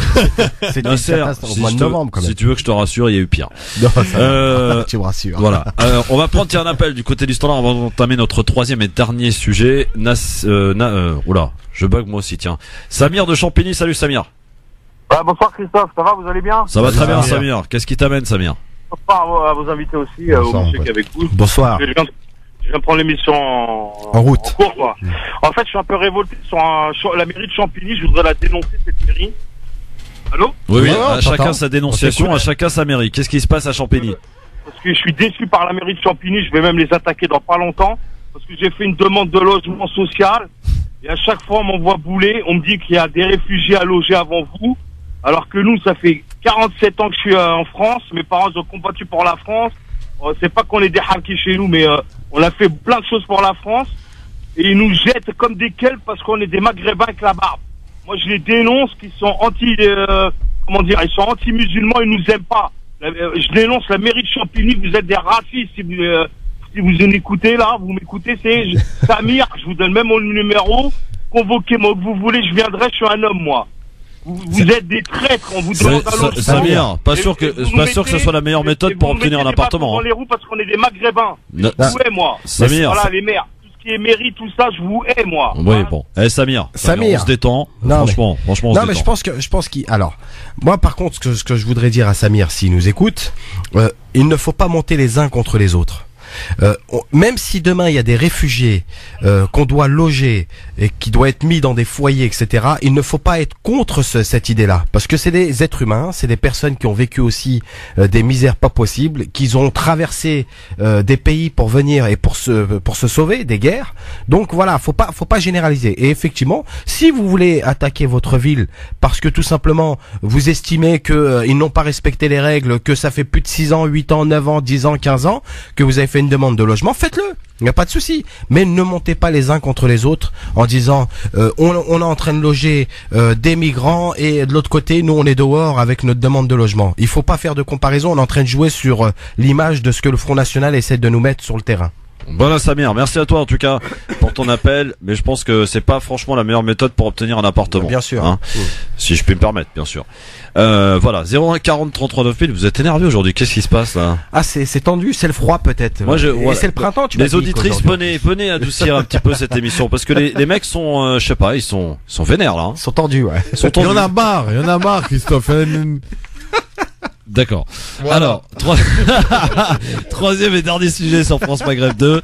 Je vais vous parler, si vous le voulez bien sûr, donc depuis plusieurs années, la Haute Autorité pour la Transparence de la Vie Publique regroupe les groupes d'intérêt, comprenez les lobbies.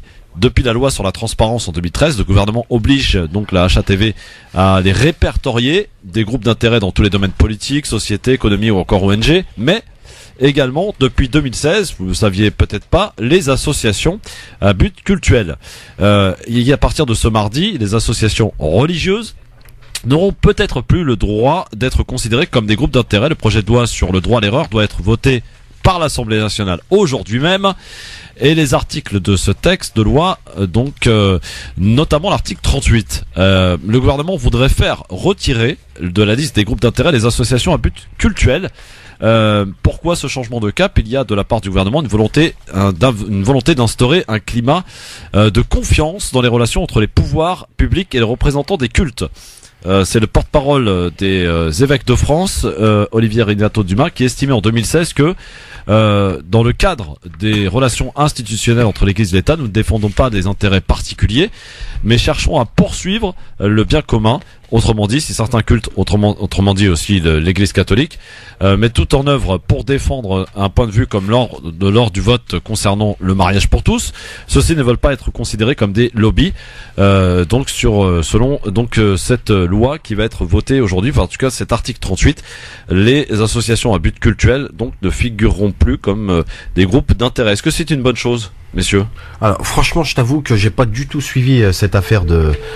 Après, je sais pas si c'est pour parce que j'ai vu qu'il y avait aussi les associations caritatives, si je me suis pas trompé, Christophe, dans cette affaire, en disant que les ONG, quoi, entre guillemets, religieuses. Ouais. Sur cette affaire, mais après je t'avoue que sur ça je saurais pas répondre sur. Alors les conséquences. Mais aussi il a l'air d'être mieux informé que moi, alors je pense que je vais lui laisser quand même la parole. Pour ce qui est des conséquences, avant de t'écouter Ossine, eh bien, les élus, lorsqu'ils rencontreront des responsables religieux, n'auront plus à être transparents, ce qui n'empêchera pas ces derniers de donner leur point de vue aux députés sur certaines lois, notamment. Voilà sur cette fin du lobby religieux. En l'occurrence, Ossine, ton avis? Ouais, l'important, c'est que il faut réexpliquer c'est quoi justement ce groupe d'intérêt, en quoi il consiste. Je suis pas trop informé sur tout ça. Ouais. Dis tout simplement que t'as pas suivi. Non, mais vous avez vachement bien bossé, les gars, pour préparer cette émission, ça fait plaisir. Je t'avoue. Moi, je me mets à la place de l'auditeur. Moi, je suis pour la banalisation de l'information, la vulgarisation des mots. C'est pour ça que je m'exprime comme ça, que je fais des chroniques en freestyle, parce que voilà, je veux pas. Maintenant, je trouve que t'es fort en communication. Merci, merci. Très fort. Je voulais savoir exactement, le groupe d'intérêt consiste en quoi? Parce que j'ai pas trop, j'ai essayé d'écouter. Il consiste effectivement en mettant des coups de pression pour ce qui est des projets de loi. Par exemple, on sait que les catholiques ont fait grosse pression, notamment contre le mariage pour tous, etc. Et donc voilà, l'État, pour installer un espèce de climat de confiance avec les différents responsables des cultes, décide de supprimer parmi ces groupes d'intérêt tout l'aspect cultuel des choses. Donc voilà. C'est une loi qui a été imposée par Sapin et Hollande, si j'ai bien compris. C'est une loi qui a été imposée par Sapin et Hollande et qui, pour ce qui est d'enlever les groupes d'intérêt cultuels, là, c'est fait là, c'est le gouvernement Macron.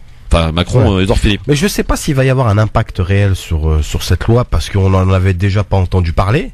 Et concrètement, je pense pas qu'il va y avoir, on va dire, un impact réel sur cette modification, quoi. Ouais, donc voilà. En fait, voilà. Bon, c'est un non-événement, quoi. C'est ça. C'est un non-événement. Oui, voilà. Pour moi, c'est pas un événement énorme.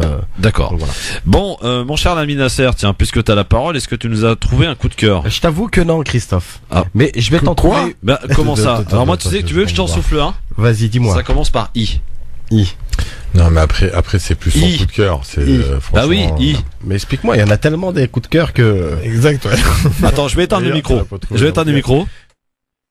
Ah non, dis pas ça. Non, mais non. J'ai éteint les micros, je t'assure, j'ai éteint. Oui. Non, mais j'ai bien entendu. Je t'ai soufflé. Ça aurait pu faire une belle phrase. À toi de voir. Ça aurait pu faire une belle phrase. Non, bah moi déjà Tiens, allez, on va faire un coup de cœur.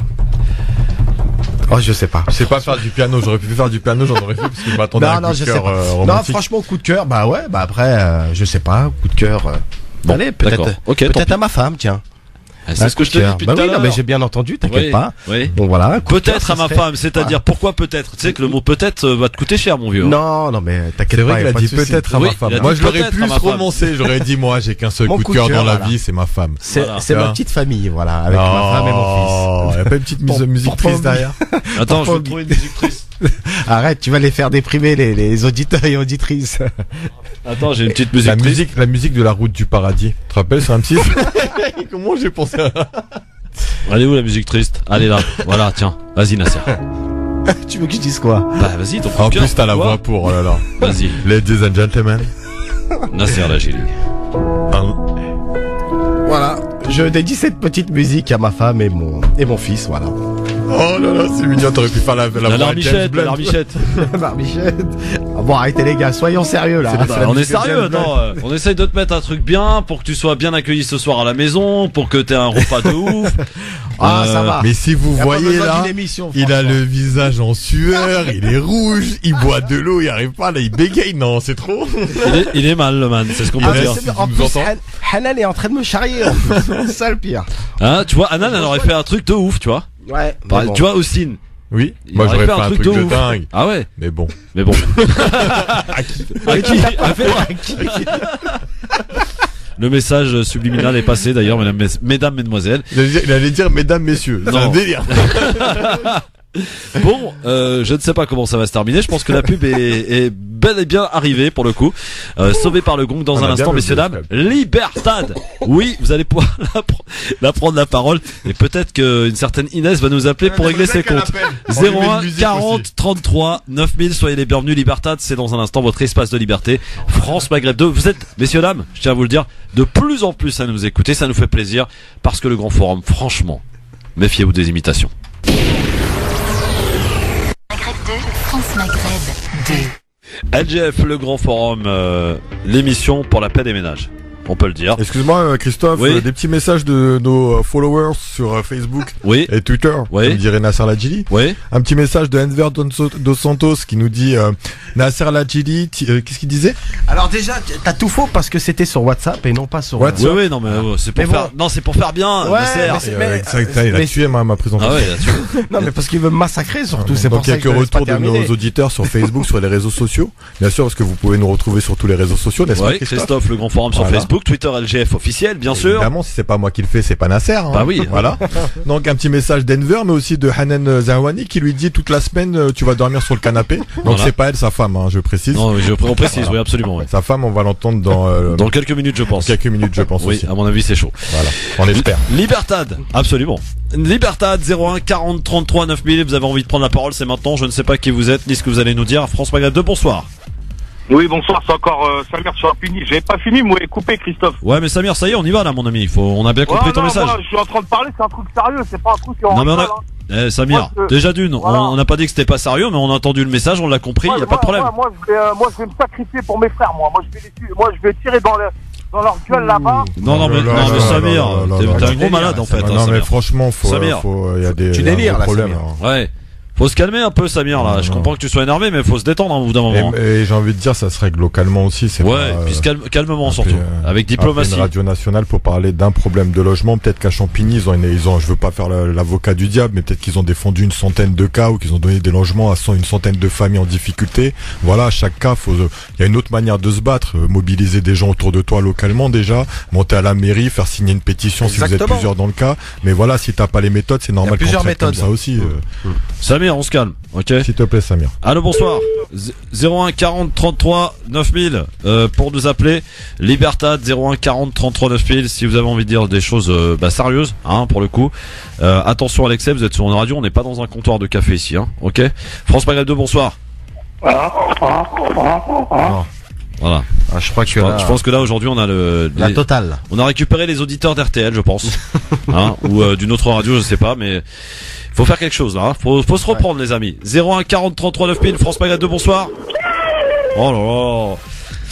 Bon, super. Hein. Ça prouve l'intelligence. Hein. 01 40 33 9000. France Maghreb 2. Y a-t-il quelqu'un de sérieux? Allô, bonsoir. Allô. Allô. Une fois, deux fois. Ok. Bon. Bah dis donc, c'est pas mal ce Libertad ce soir. Hein. C'est d'une qualité exemplaire. Ouais, c'est clair. Est-ce que vous savez qu'au Kenya, il y a eu la mort du dernier rhinocéros blond du Nord, mâle? Non. Exactement, c'est le dernier mâle. Ah ouais. Ouais, j'ai vu ça. On en rigole, mais non, mais on en rigole pas d'ailleurs. Oui. Allô, bonsoir. Oui, bonsoir. Ah, quelqu'un de sérieux. Bonsoir. Quel est votre prénom? Samy dans les Yvelines. Samy dans les Yvelines, on t'écoute. Vas-y, tu sauves l'honneur là.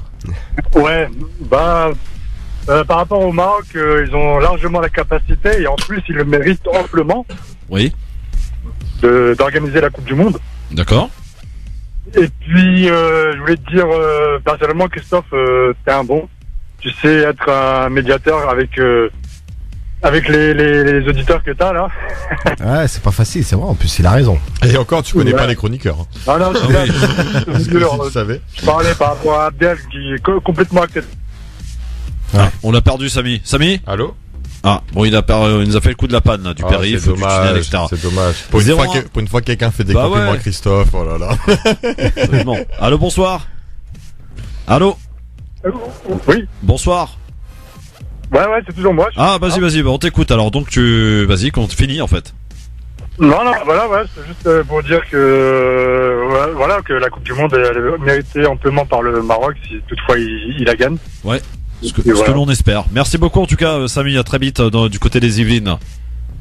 À bientôt, mon pote. 01 40 33 9000. Tu nous appelles peut-être du Canada, de France, de Navarre. 01 40 33 9000. C'est un numéro gratos. Hein. C'est la liberté et on en subit parfois les conséquences de la liberté, mais on ne déroge pas à la règle quand même. Allô, bonsoir. Oui, bonsoir. Mohamed de Moissy-Cramayel. Salut Mohamed de Moissy-Cramayel. C'est vers chez moi ça. Salut Mohamed. Comment ça va? Ah, ça va, c'est juste pour vous dire, vous êtes des bons gars, ton émission elle est magnifique et continuez comme ça. Merci. Mohamed, salut à toi. Un bonjour à tout le monde à Moissy-Crémaillel, hein. C'est une bonne petite ville. Tu connais Moissy-Crémaillel? Oui, j'y ai travaillé pendant un an. Ah, t'as travaillé partout en fait. À Sénart, dans toute l'agglomération de Sénart. À Tigerie, partout. Exact, ouais. Ouais, d'accord. 01 40 33 9000, bonsoir. Bonsoir, prénom et ville d'appel. Mohamed Ali, je suis sur la route, pas loin de Versailles. Salut Mohamed Ali, on t'écoute, qu'est-ce qui se passe? Alors, non, je voulais juste vous passer un bonjour, vous dire continuez comme vous êtes et bon courage et bonne continuation. Merci Mohamed Ali et bonne route. Je vous écoute tous les jours. Ah bah c'est cool, merci beaucoup. Merci Mohamed Ali, bonne soirée à toi en tout cas. Bon courage. Merci. Bon, salut mon ami Medjed, comment ça va? 01 40 33 9000, la liberté sur France Maghreb 2. Évidemment, dans le cadre de Libertad, vous nous appelez, prenez votre téléphone. Allô, bonsoir. Allô? Oui, bonsoir. Bonsoir. Oui, je vous appelle. Allô? Oui, bonsoir, madame. Votre prénom? Mon nom, c'est Alia. Non, prénom, madame. Baissez la radio derrière vous, s'il vous plaît. Oui, Alia. Alia. Vous nous appelez d'où, Alia? Alia, je vous appelle de Marseille. De Marseille. Qu'est-ce qui se passe, Alia? On vous écoute. Voilà, moi, je vous appelle parce qu'en fait, nous, on est en grève jeudi. Oui. Parce que par rapport aux maîtresses, etc., depuis que Macron a sorti la réforme des enfants, etc., franchement, on est en galère et tout ça par rapport aux classes de maternelle. Tous les profs de maternelle vont au CP. Et du coup, nous, on est en galère et tout ça à l'école. Donc, jeudi, nous, on fait grève jeudi au Vieux-Port, voilà, à 10h. Mobilisez-vous parce que, du coup, nous, dans les classes maternelles, on est en surcharge et du coup, il faut plus de profs. De profs, de moyens, etc. Pour les maternelles, etc. Jeudi au Vieux-Port à Marseille. À 10h. S'il vous plaît. Merci. Voilà, tous ensemble, tous unis pour avoir plus de recrutement parce que du coup, on a des enseignants qui sont pas diplômés et qui remplacent les enfants pour la maternelle. Merci. Alors, c'est plus possible. Merci Alia. Merci à vous et bon courage. Merci Alia, à bientôt. Du côté de Marseille, le Vieux-Port. C'est important parce que c'est en priorité les quartiers populaires qui sont impactés, donc les quartiers de nos communautés qui sont 40 par classe parfois dans certaines villes. Donc et comme elle a dit, des profs qui sont même pas diplômés, qui viennent éduquer nos enfants, autant les garder à la maison quoi. France Maghreb 2, bonsoir. Casse-toi de là toi. 01 40 33 9000, au bout d'un moment ça me... Hein, les plaisanteries les plus courtes sont forcément les meilleures, hein. Donc vas-y, va sur... Il y a une chaîne qui s'appelle Animaux là, si tu veux, ça peut te faire plaisir. Allô, bonsoir. Allô. Oui, bonsoir, prénom et ville d'appel. Oui, c'est Samy, 92 Anières. Ouais, Samy, oui, on t'écoute. Alors j'appelle pour déjà vous remercier pour la qualité de l'émission. Merci. Baisse la radio s'il te plaît Samy. Baisse la radio derrière toi parce que ça fait un retour. Ouais, c'est vrai qu'il y a la radio. Et en fait j'avais besoin de vous. En fait je cherche j'ai fait une application en fait pour gérer les gardes parentales. Donc je cherche quelqu'un en fait qui pourrait m'aider en fait à faire connaître l'application. Et c'est une application pour quoi ? Continuer en fait à la développer. C'est top. Une application pourquoi ? J'ai pas bien compris. Pour gérer les gardes parentales, ça n'existe pas en fait, on l'a créé. Pas mal. Eh ben, Voilà. Pas mal. Alors, déjà. En fait, je Elle s'appelle cherche, comment en fait, ton je sais appli pas si c'est le thème d'aujourd'hui, Non, mais mais y a je pas de cherche problème. en fait des gens qui pourraient m'aider à faire connaître l'application pour pouvoir continuer en fait à offrir l'application gratuitement. Eh ben, déjà balance le nom de l'application. On peut peut-être la télécharger. Garde parentale, c'est tout simple. Garde parentale, regarde sur YouTube.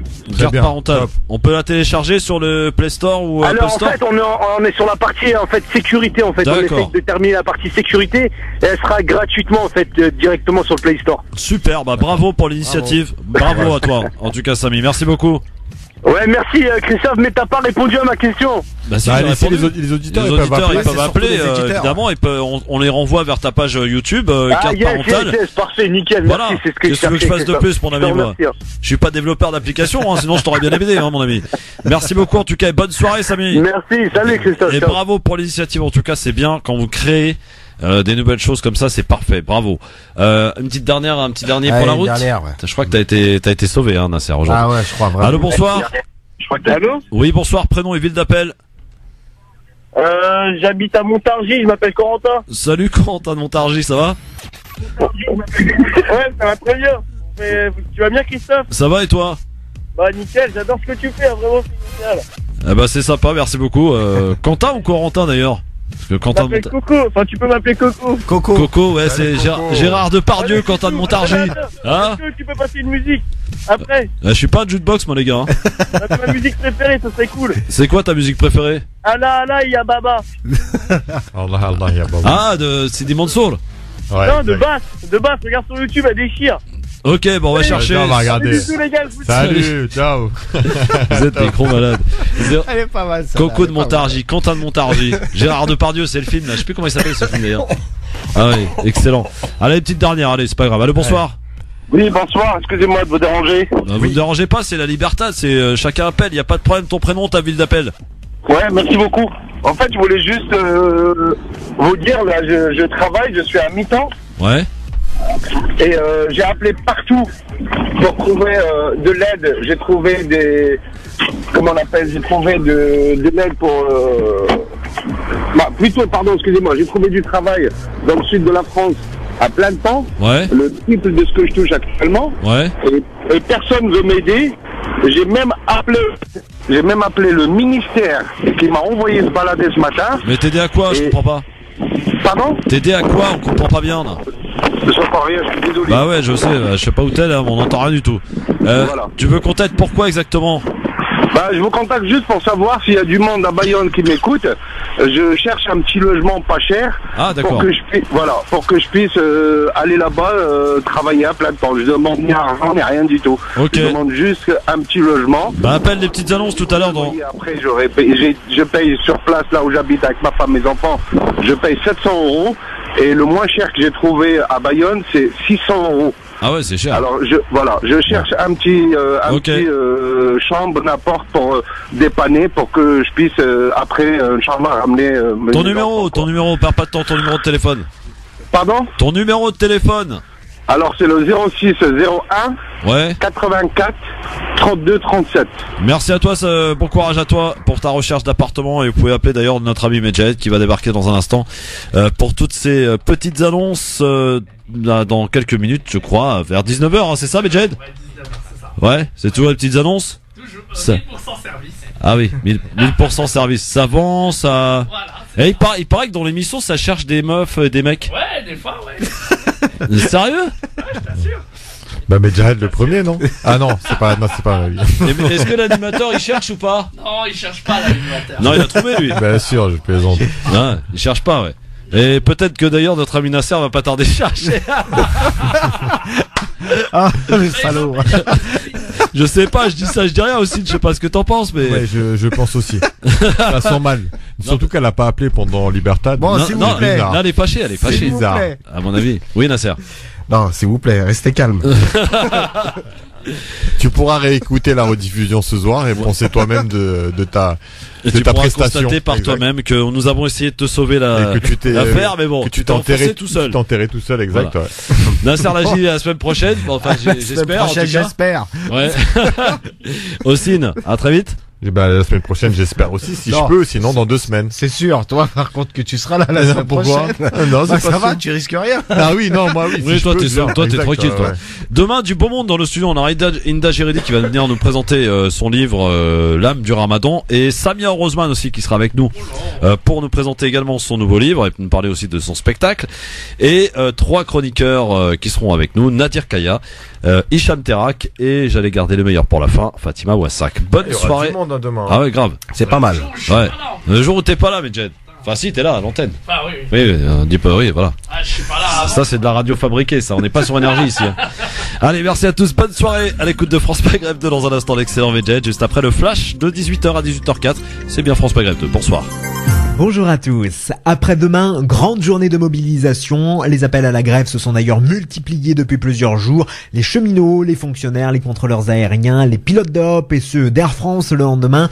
Des perturbations à prévoir dans les écoles et les transports notamment. Un chiffre terrible à présent, la population carcérale en Europe a repris sa tendance à la hausse en 2016 avec une augmentation de 1,4% qui fait suite à 2 années de baisse selon un rapport publié aujourd'hui par le Conseil de l'Europe et l'Université de Lausanne. Le nombre de condamnés faisant l'objet de mesures probatoires telles que liberté conditionnelle ou bracelet électronique connaît une croissance encore plus forte de 12,3%. La population carcérale française augmente de 4,1% en 2016, ce qui inverse la tendance observée depuis 2014 et porte la hausse à 12,1% sur 10 ans.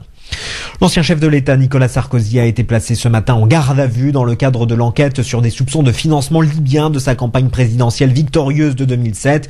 Il est entendu pour la première fois dans cette enquête par les policiers de l'Office central de lutte contre la corruption et les infractions financières et fiscales à Nanterre.